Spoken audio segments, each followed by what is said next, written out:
Today we're going to be looking at a monochromatic colour harmony, which is tints, tones and shades of all one colour. And you've probably guessed it, I've chosen green.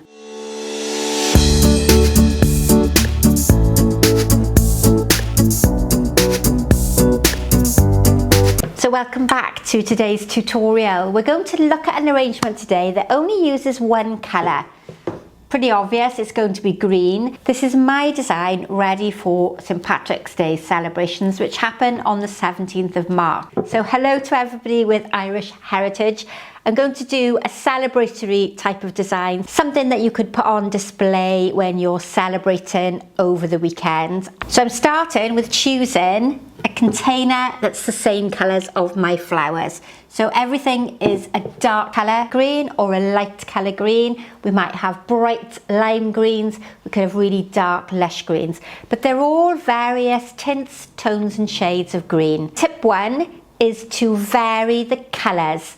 Go from light to dark greens, so you've got an interest in variation in that one single colour, and that will avoid the design looking really flat and very boring. Now my square container is raised on both sides, so that's going to help hide my floral foam. And just inside the container I've got two of the plastic prongs that are held onto my container with some floral fix. And I'm going to use half a block of floral foam. And what I'm going to do is push that down so that it's anchored on top of those floral frogs, and then I know it's not going to move around and it's not going to work its way loose. If I wanted to, I could take some tape over the top, but for today I feel that that is going to be strong enough. I don't want to cause any problem with the tape being visible on either side. So I'm going to go fairly tall because the container is quite wide and it's quite robust, and it will really benefit from having some extra height.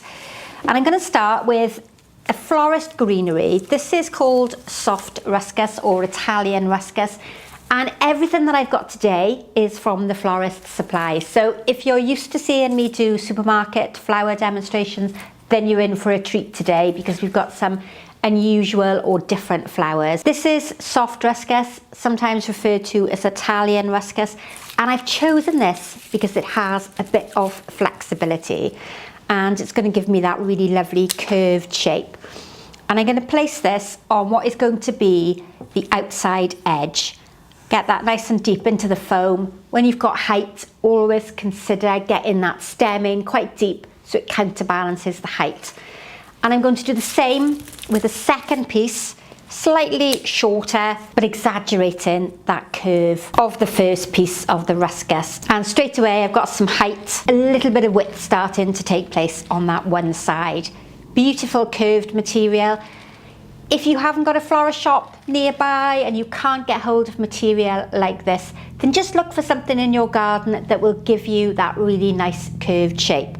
And this is a dark green. To contrast that, I'm going to go for something lighter and more citrusy in its appearance. And this is one of my favourite flowers, although I probably do say that for most tutorials.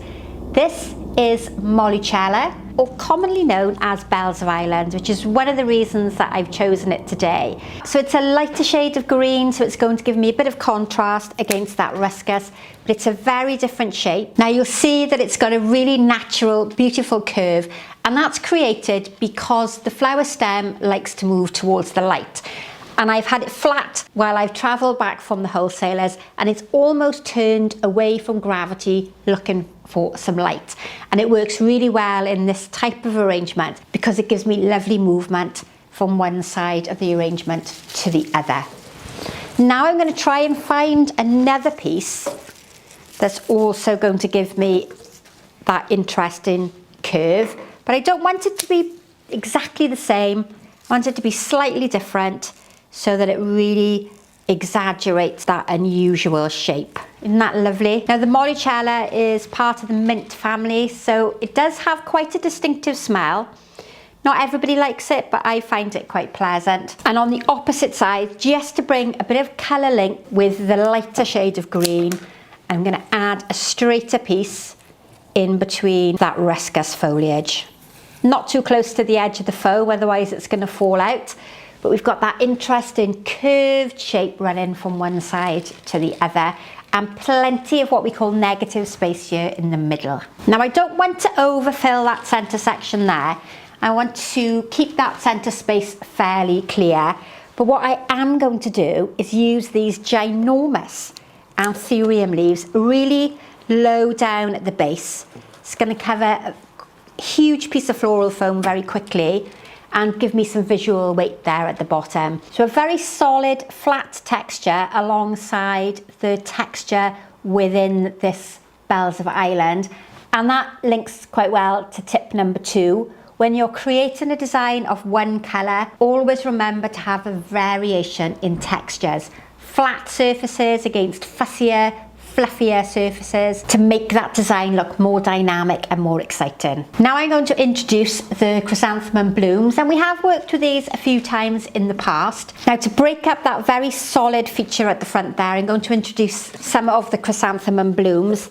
Now one of the varieties of chrysanthemum blooms is shamrock. Again, I felt it was a nice link with St. Patrick's Day, and I'm going to cut these quite low and almost use them as base work or groundwork around that large leaf there at the front. Now what I am going to do, where are you? Over there, is I'm going to puncture a hole through the middle of that leaf. And you might be shouting at me and saying, Sharon, don't do that.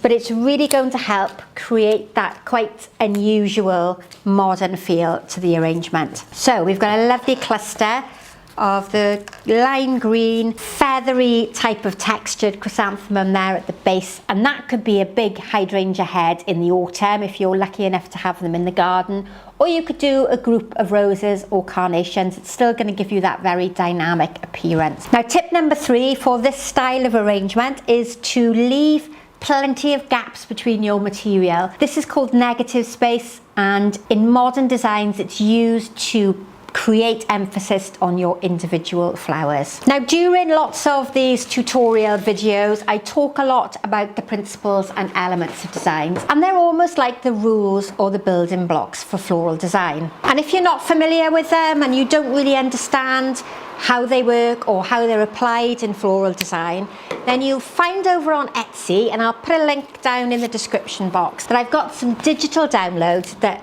explain all the principles and elements of design. And if you're studying floral design, then it's really going to help you understand why we choose particular flowers and why we work within certain proportions, dimensions. And you can download that, store it on whatever device you've got, laptop, mobile phone, your iPad, whatever it is you happen to have, and then you can refer back to it on a regular basis so that you can understand all these different rules and regulations that we use. Now while I've been talking, I've introduced a palm leaf on the side there, and again it gives me a contrast in texture between the large leaf. It looks very different and it gives a much softer feathery appearance to that side of the arrangement. By using this one large leaf placed quite close to the centre of the foam, I've covered a very large part of foam there at the front. So really consider where you're placing your materials before you put them in your foam or your chicken wire or whatever mechanics you're using, because good placement will mean you don't have to overfill to cover your floral foam. Now tip number 4 is going to help me use my aspidistra leaf in a different way. It's a linear material, so your eye is drawn upwards and it has a real directional pull to it. But I'm going to roll it and make the leaf a bit smaller so that it will fit in this lower section here. Take the stem, the base of your leaf, place it through the centre of your leaf, and straight away we've got a different shape and something shorter and more manageable to use on the right hand side of my design. So tip 4 is to think about manipulating your greenery into a slightly different position or slightly different shape. So think about changing its shape and form so that you can use it in an area that's more suitable for that particular style of design. And you think about the shape again, it's contrasting really nicely against that flat leaf at the front. And tip number 5 relates to this void here in the centre. In traditional floral design, we nearly always have a centre point to our arranging, but things that are more modern, abstract or contemporary often don't have flowers here in the centre. Make use of the side movement, make use of this negative space here in the center to make your design look more impressive. And by leaving that clear space, you can appreciate the different shapes and textures. Now my final flower is this lovely berry. Not quite sure if we can call that a flower, but this is the Hypericum berry. I've chosen it because its texture is very different from everything that I've got in the design so far. And we've just got an area here at the front alongside the blooms and a different shape and texture, and 3 placements with the berry. Gorgeous Hypericum berry, and this now is available in such a wide range of colours, and it's really going to suit that position there in the front to give me a variety and a contrast in all of the different textures. And to add a little bit of festivity and a bit of fun into the arrangement, I've got these lovely little fans, these fans in 3 different shades of green, and I'm going to pop them towards the back of the arrangement.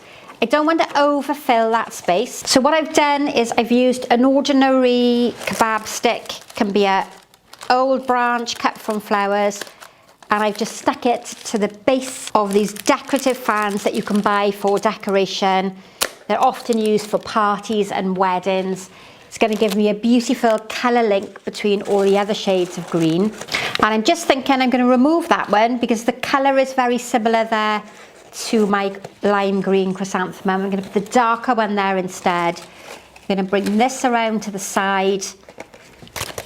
And with my final one, and my final one does have a bit of white in it, but it's really going to introduce that sort of fun element that I'm trying to create for this type of design. And then just a few short pieces of greenery in the back. I think I'll repeat the same technique with the aspidistra leaf, and all I'm going to need is that one leaf in the back, and I think I've got an exciting arrangement to help us celebrate St. Patrick's Day. So thanks as ever for watching. Don't forget, if you like the content and you're enjoying the video tutorials, then please subscribe to the channel. Hit that notification bell if you want to be told every time I upload a new video. If you want help understanding the elements and principles of design, then pop over, follow the Etsy link, and you can purchase one of the digital downloads. And I look forward to seeing you for the next tutorial. Goodbye for now.